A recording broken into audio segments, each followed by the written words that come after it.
Hi there, my name is Henry Harris, and I am here to present to you a mini-series on Jewish wisdom, on love, dating, and marriage. So, first I want to tell you a little bit about myself.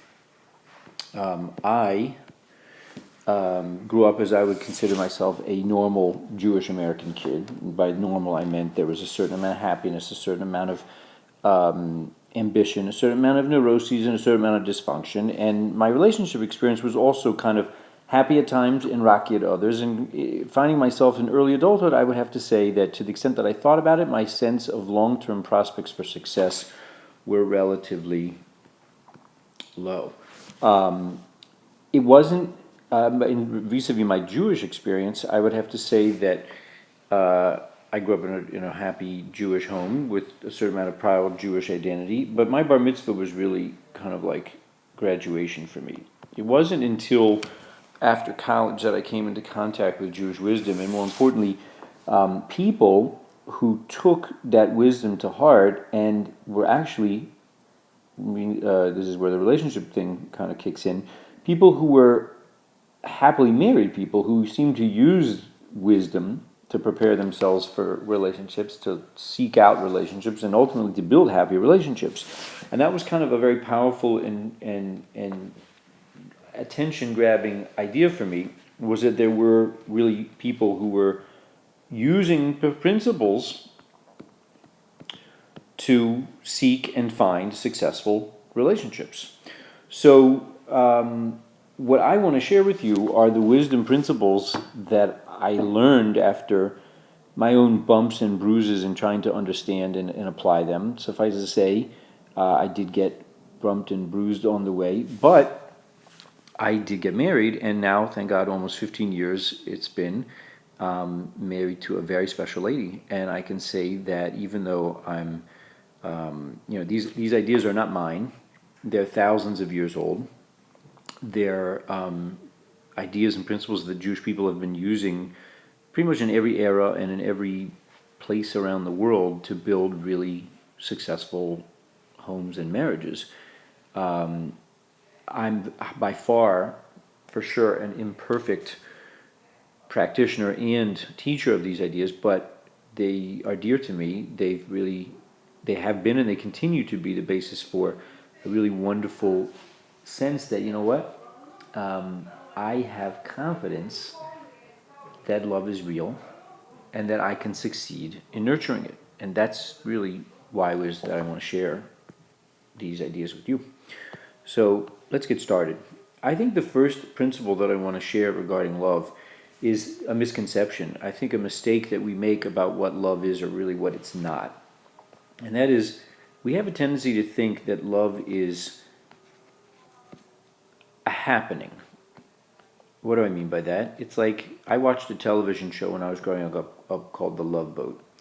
The Love Boat is a place where if you just went on a cruise for a week, and if you were like on the Aloha deck at the right time and the right place, like there was this great song, Love, Exciting and New, come aboard.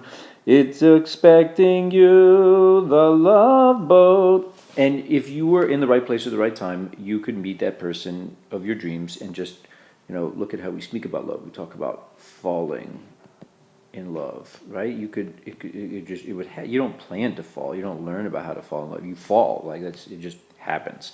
Or alternatively, people are smitten, right? That's a passive verb. Cupid, this guy over here, he would strike you and you would become love struck, such that everybody you would see afterwards would just become the object of your, and the first person you would see would become the object of your total infatuation. So there is something to be said for that idea, but suffice to say, when you ask people, hey, is the Love Boat a reasonable model for how love works, they'll laugh and they'll acknowledge, no, it's not really. But what's interesting is that millions of people watched the Love Boat, and even more watched the reruns, So why is that? Why is it that we would be so inclined to consume the Love Boat model of how love works and yet acknowledge that it's a silly ideal? And that is because there's a great thing about the concept of love being a happening, which is that there's really very little risk and responsibility in the notion of love as a happening, right? It's just there's just none. The truth is that love is not a happening. Rather, we said it's a choice, and really, in that sense, it's responsibility. In Jewish consciousness, there's actually a law. There's a Jewish law that one must love his fellow, and that means to say that there's a wisdom and an obligation, and it's a choice. You have to do it. It's something you have to work at. There's a work and an effort associated with love. And I'll give you proof number one as to the idea that love is really it's a pleasure, but we make the mistake of thinking that effort and pleasure are somehow at odds with one another. In truth, I need to learn how to spell. In truth, we would say that not only are pain and pleasure not opposites, but really they go together, meaning, again, love is a pleasure, and love is also a choice, i.e. there's effort involved. We know that pain and pleasure are not opposites. How? Because if you ask your parents, right, what is your greatest pleasure, right? Ask them. See what they say. I'm pretty sure that they're going to say you and your siblings. And then you say, well, what's been your greatest source of aggravation and worry and difficulty, etc.?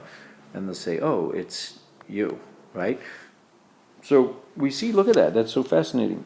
Their greatest pleasure is you, and their greatest aggravation has been you, because there's an effort involved in a choice, and the pleasure of love involves choice. Okay? So that's principle number one, is that it's not happening. Now, the next thing I want to share is that it's also what love. Another thing that love is not is that we often make the mistake of thinking, and this is deep wired into me, and I suspect others, that love is primarily associated with receiving. If I just, for me, that's kind of hanging out on the couch with, barbecue potato chips, watching a great football game or something like that, or maybe going shopping for, a cool new suit. I'm it's me. I'm going to get this. I'm going to get that. This is going to titillate me. This is going to make me feel good. This is going to be for me. There is a pleasure in doing, in receiving, but it's really kind of small relative to the notion that love is what we'd call giving, right? And it sounds simple. It really does sound simple, but I want to point out that it's a paradigm shift. To really go from being a person who acknowledges that, I'm going to have pleasure today. What am I going to get? What are people going to give me? Or how much are people going to show me admiration or respect or appreciation or give me, right on, way to go, or show me esteem and affection? Versus, what do I get to do for somebody today? I still remember the experience of being exposed to some of these folks who were really into these wisdom principles and using it to prepare and to build and to grow happy relationships. What struck me about them was that they definitely were in touch with the idea that that there is a pleasure to giving, and it was like they enjoyed it. I was invited to many people's homes, and they made these elaborate meals, and they just enjoyed giving and listening and talking, and some more than others, but the ones that really stood out were folks that were just really, really, they liked it. They just liked giving, and this is the paradigm shift that I think is it's built into a Hebrew word. The word in Hebrew for love is ahava, right? And if you look at this word, we see some important principle here. This root is hav, the sound it makes is have. The word have in Hebrew literally means give. Right? Wired into the concept of love is the notion of giving.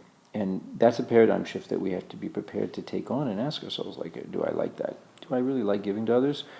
I can work at that. It's a choice. And that concludes part 1 of our Love, Dating, and Marriage series.